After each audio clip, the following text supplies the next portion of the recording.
Hi all, അസ്സലാമലൈക്കും. Welcome back to Silna's kitchen. ഇന്നത്തെ recipe നല്ല ഒരു വെറൈറ്റി ടേസ്റ്റി ആയിട്ടുള്ള ഒരു അടിപൊളി പലഹാരത്തിൻ്റെ റെസിപ്പിയാണ്. ഇതിൻ്റെ ഉള്ളിലുള്ള ഈ ഒരു മസാലയും അതുപോലെ തന്നെ ഇതിൻ്റെ പുറം ഭാഗത്തുള്ള ഈ ഒരു മാവും എല്ലാം നമ്മൾ വെറൈറ്റി ആയിട്ടാണ് തയ്യാറാക്കി എടുത്തിട്ടുള്ളത്. ഭയങ്കര ടേസ്റ്റി ആയിട്ടുള്ള ഒരു പലഹാരമാണ്. എന്തായാലും എല്ലാവർക്കും ഇഷ്ടമാവും. അതുപോലെ തന്നെ നമുക്കിത് എണ്ണയിൽ ഫ്രൈ ചെയ്തെടുക്കേണ്ട ആവശ്യവും വരുന്നില്ല. അപ്പോൾ ഇതെങ്ങനെയാണ് തയ്യാറാക്കിയെന്ന് അറിയാനായിട്ട് വീഡിയോ സ്കിപ്പ് ചെയ്യാതെ മുഴുവനായിട്ടൊന്ന് കണ്ടു നോക്കണേ. റെസിപ്പിയിലോട്ട് കടക്കുന്നതിന് മുമ്പായി സിൽനാസ് കിച്ചൺ ചാനൽ ആദ്യമായിട്ട് കാണുന്നവരാണെങ്കിൽ പ്ലീസ് ഒന്ന് സബ്സ്ക്രൈബ് ചെയ്തേക്കണേ. ഒപ്പം തന്നെ ഈ വീഡിയോസ് നിങ്ങൾക്ക് ഇഷ്ടപ്പെടുകയാണെങ്കിൽ ഒരു ലൈക്ക് ചെയ്ത് ഷെയർ ചെയ്ത് സപ്പോർട്ട് ചെയ്യാനും മറക്കരുത്. ഇനി നമുക്ക് ഇതെങ്ങനെയാണ് തയ്യാറാക്കുന്നതെന്ന് നോക്കാം. ആദ്യം തന്നെ സ്റ്റവിലേക്ക് ഒരു പാൻ വെച്ച് കൊടുത്ത് ഫ്ലെയിം ഓണാക്കി കൊടുത്തിട്ടുണ്ട്. അതിലേക്ക് കുറച്ച് ഓയിൽ ഒഴിച്ച് കൊടുത്തതിന് ശേഷം ഒരു 1.5 സവോള കട്ട് ചെയ്തത് ഇട്ട് കൊടുത്തിട്ടുണ്ട്. പിന്നെ ഇതിലേക്ക് ഒരു തക്കാളിയും പകുതി ക്യാരറ്റും ഒരു ഉരുളക്കിഴങ്ങും ഒരു 1/4 ഭാഗം ക്യാപ്സിക്കവും കൂടി ഗ്രേറ്റ് ചെയ്തതിന് ശേഷം ഇതിലേക്ക് ഇട്ട് കൊടുത്തിട്ടുണ്ട്. ഇനി ഇതിലേക്ക് ഓരോരുത്തരുടെ എരിവിനനുസരിച്ചിട്ട് പച്ചമുളക് ചേർത്ത് കൊടുക്കാം. ഞാനിവിടെ 2 പച്ചമുളകാണ് ചെറുതായിട്ട് കട്ട് ചെയ്തതിലേക്ക് ഇട്ട് കൊടുത്തിട്ടുള്ളത്. പിന്നെ ഒരു 2 അല്ലി വെളുത്തുള്ളിയും ഒരു ചെറിയ കഷ്ണം ഇഞ്ചിയും ഒന്നിച്ച് ചതച്ചതും ഇതിലേക്ക് ഇട്ട് കൊടുത്തിട്ടുണ്ട്. പിന്നെ ഇതിലേക്ക് 1 സ്പൂൺ അളവിൽ കുരുമുളക് പൊടിയും ഒരു നുള്ള് ഗരം മസാലപ്പൊടിയും ആവശ്യത്തിനുള്ള ഉപ്പും കൂടി ഇട്ട് കൊടുത്തിട്ട് ഇത് നന്നായിട്ടൊന്ന് ഇളക്കി യോജിപ്പിച്ച് കൊടുക്കാം. ഇതിലേക്ക് ഇനി വേറെ പൊടികളൊന്നും ചേർത്ത് കൊടുക്കുന്നില്ല. ഈ ഒരു കൂട്ടിന് നമുക്ക് ഒരുപാട് പൊടികളുടെ ആവശ്യമില്ല. അതുപോലെ തന്നെ ഇതിലേക്ക് എരിവിന് വേണ്ടി ചേർത്ത് കൊടുത്തിട്ടുള്ളത് പച്ചമുളകും കുരുമുളക് പൊടിയാണ്. അത് ഓരോരുത്തരുടെ ഇഷ്ടത്തിനനുസരിച്ച് കൂട്ടിയും കുറച്ചും ഇട്ട് കൊടുക്കുക. ഇത് നമുക്ക് ഒരുപാട് അങ്ങ് വെന്ത് കുഴഞ്ഞു കിട്ടേണ്ട ആവശ്യമില്ല. കടിക്കാൻ കിട്ടുന്ന പരുവത്തിലാണ് റെഡിയാക്കി എടുക്കേണ്ടത്. ഒരു 2 മിനിറ്റ് മാത്രം ഇതൊന്ന് അടച്ചു വെച്ച് വേവിച്ചതിന് ശേഷം ഇതിൻ്റെ ഫ്ലെയിം ഓഫ് ചെയ്ത് കൊടുക്കുക. ഫ്ലെയിം ഓഫ് ചെയ്ത് കൊടുത്തതിന് ശേഷം ആ ഒരു ചൂടോടെ തന്നെ ഇതിലേക്ക് 4 ടേബിൾ സ്പൂൺ അളവിൽ മയോണൈസ് ആണ് ചേർത്ത് കൊടുക്കുന്നത്. ടൊമാറ്റോ സോസ് ഉണ്ടെങ്കിൽ അതും കൂടെ ചേർത്ത് കൊടുക്കാം. ഈ മയോണൈസ് ഞാൻ വീട്ടിൽ തന്നെ തയ്യാറാക്കി എടുത്തിട്ടുള്ളതാണ്. ഞാൻ ഉണ്ടാക്കുന്ന മയോണൈസ് മുമ്പ് വീഡിയോ അപ്ലോഡ് ചെയ്തിട്ടുണ്ടായിരുന്നു, അതുകൊണ്ടാണ് ഇതിൽ കാണിക്കാത്തത്. ഇതുപോലെ എല്ലാം നന്നായിട്ട് യോജിപ്പിച്ചെടുത്തതിന് ശേഷം ഇതൊന്ന് മാറ്റി വെക്കുന്നുണ്ട്. ഇപ്പോൾ ഞാനിതാ ഒരു പാത്രത്തിലേക്ക് 4 മുട്ടയുടെ മഞ്ഞയാണ് എടുത്തിട്ടുള്ളത്. വെള്ള വേണ്ട, വെള്ള ഞാൻ മയോണൈസ് ഉണ്ടാക്കാൻ വേണ്ടി എടുത്തിട്ടുണ്ടായിരുന്നു. പിന്നെ ഇതിലേക്ക് വേണ്ടത് വറുത്ത അരിപ്പൊടിയാണ്. 250 ml കപ്പിൻ്റെ അളവിൽ 1 കപ്പ് വറുത്ത അരിപ്പൊടി ഇതിലേക്ക് ഇട്ട് കൊടുത്തിട്ടുണ്ട്. അടുത്തതായി 1/4 കപ്പ് അളവിൽ കടലമാവാണ് ഇട്ട് കൊടുക്കുന്നത്. പിന്നെ ആവശ്യത്തിനുള്ള ഉപ്പും കൂടെ ഇട്ട് കൊടുത്തതിന് ശേഷം ഇത് ഇളക്കി യോജിപ്പിക്കാനായിട്ടുള്ള വെള്ളവും കൂടെ ഒഴിച്ചു കൊടുക്കാം.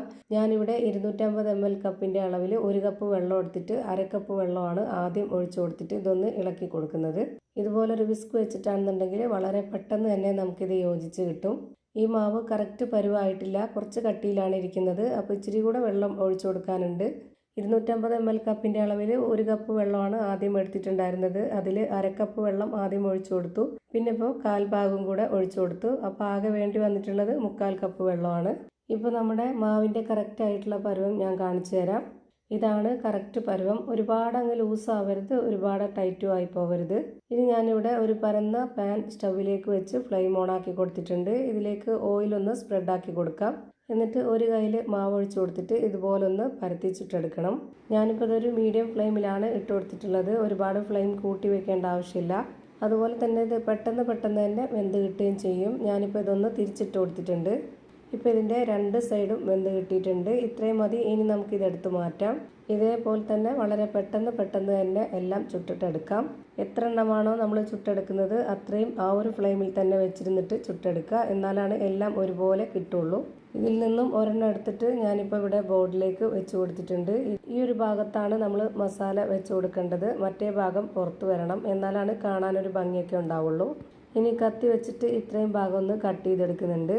ഇനി നമ്മൾ ഫില്ല് ചെയ്ത് കൊടുക്കുന്ന ആ ഒരു മസാല പുറത്ത് പോവാതിരിക്കാനും ഇത് ഫില്ല് ചെയ്ത് വെച്ചതിന് ശേഷം ഇതിൻ്റെ വക്കൊക്കെ ഒട്ടിയിരിക്കാനൊക്കെ വേണ്ടിയിട്ട് ഞാനിവിടെ കടലമാവ് കലക്കി വെച്ചതാണ് ഇതുപോലെ ഒന്ന് ബ്രഷ് ചെയ്ത് കൊടുക്കുന്നത്. മൈദാമാവ് പുരട്ടി കൊടുക്കുന്ന അതേപോലെ തന്നെയാണ് ഈ കടലമാവും ചെയ്തിട്ടെടുക്കുന്നത്. ഇതുപോലെ ഒട്ടിച്ചു കൊടുക്കാൻ മൈദാമാവ് എടുത്താലും കുഴപ്പമില്ല, കടലമാവ് എടുത്താലും കുഴപ്പമില്ല, രണ്ടും ഒട്ടിയിരുന്നോളും. ഇനി ഇതിൻ്റെ ഇത്രയും ഭാഗത്ത് നമ്മൾ റെഡിയാക്കി വെച്ചിട്ടുള്ള ആ ഒരു കൂട്ട് വെച്ച് കൊടുത്തിട്ടുണ്ട്. എന്നിട്ട് ഇതുപോലെ ഒന്ന് മടക്കി കൊടുത്തതിന് ശേഷം ആ ഒരു മസാല ഒന്ന് കറക്റ്റ് ആക്കി കൊടുക്കുക. എന്നിട്ടിത് ഒന്നുകൂടി മടക്കി കൊടുക്കണം. ഇപ്പോൾ ഇതാ കാണാനൊക്കെ നല്ല ഭംഗിയായിട്ട് കിട്ടിയിട്ടുണ്ട്. അതുപോലെ തന്നെ ഉള്ളിലുള്ള ആ ഒരു ഫില്ലിങ്സ് ഒന്നും പുറത്തോട്ട് പോവാത്ത രീതിയിൽ വന്നിട്ടുണ്ട്. ഇതേപോലെ തന്നെ നമുക്കെല്ലാം ചെയ്തിട്ടെടുക്കണം. ഇനി നമുക്കൊരു പാൻ സ്റ്റൗവിലേക്ക് വെച്ച് ഫ്ലെയിം ഓൺ ആക്കി കൊടുത്തതിന് ശേഷം ലോ ഫ്ലെയിമിൽ ഇട്ട് കൊടുക്കണം. എന്നിട്ട് ഇതുപോലെ ഒരു ചെറിയ പീസ് ബട്ടർ ഇട്ട് കൊടുത്തതിന് ശേഷം ആ ഒരു ബട്ടർ ഇതുപോലെ ഒരു സ്പാച്ച് വെച്ച് നന്നായി ഒന്ന് സ്പ്രെഡ് ആക്കി കൊടുക്കണം. അല്ലാന്നുണ്ടെങ്കിൽ നമ്മൾ ഇതിലേക്ക് വെച്ച് കൊടുക്കുമ്പോൾ ഒട്ടിപ്പോവും. എന്നിട്ട് നമുക്ക് ഇതിലേക്ക് ഓരോന്നോരോന്നായിട്ട് വെച്ച് കൊടുക്കാം. ഇനി ഇതൊന്ന് അടച്ചു വെച്ചിട്ട് ഒരു 2 മിനിറ്റ് നേരം ഒരു ഭാഗം വേവിച്ചെടുക്കാം. 2 മിനിറ്റിന് ശേഷം ഇതെല്ലാം ഒന്ന് തിരിച്ചിട്ട് കൊടുത്തിട്ട് ആ ഒരു ഭാഗം കൂടി 1 മിനിറ്റ് നേരം വേവിച്ചെടുക്കണം. ബട്ടർ ഇല്ലാന്നുണ്ടെങ്കിൽ നിങ്ങൾക്ക് നെയ്യിൽ വേണമെങ്കിലും ചെയ്തിട്ടെടുക്കാം. ഇനി ഇത് രണ്ടും ഇല്ലെന്നുണ്ടെങ്കിൽ ഓയിലിൽ ചെയ്തെടുത്താലും കുഴപ്പമില്ല. ചെറുതായിട്ടൊന്ന് സ്പ്രെഡാക്കി കൊടുത്താൽ മതി. ഇപ്പോൾ ഇതിൻ്റെ 2 സൈഡും ഒരുപോലെ വെന്ത് കിട്ടിയിട്ടുണ്ട്. ഇനി നമുക്കിത് ഓരോന്നോരോന്നായി എടുത്തു മാറ്റാം. ഇതേപോലെ തന്നെ എല്ലാം കുക്ക് ചെയ്തിട്ട് എടുത്തിട്ട് ഒരു പാത്രത്തിലേക്ക് മാറ്റിയിട്ടുണ്ട്. ഇപ്പോൾ ഇതാ കാണാൻ നല്ല ഭംഗിയും കഴിക്കാൻ നല്ല ടേസ്റ്റി ആയിട്ടുള്ള ഒരു അടിപൊളി പലഹാരം റെഡിയായി കിട്ടി. അപ്പോൾ ഇത്രയേ ഉള്ളൂ ഇന്നത്തെ വീഡിയോ ഇഷ്ടമായാൽ ലൈക്ക് ചെയ്യാനും കമൻറ്റ് ചെയ്യാനും ഷെയർ ചെയ്യാനും മറക്കരുത്. അതുപോലെ തന്നെ ഞാനിടുന്ന പുതിയ വീഡിയോസ് നോട്ടിഫിക്കേഷനായിട്ട് കിട്ടുന്നതിന് വേണ്ടി സബ്സ്ക്രൈബ് ചെയ്ത് ബെല്ലൈക്കൺ അമർത്തി അതിൽ ഓൾ എന്ന ഓപ്ഷൻ എനേബിൾ ചെയ്ത് കൊടുക്കാനും മറക്കരുത്. പുതിയൊരു വീഡിയോയുമായി വീണ്ടും വരും. Thank you for watching.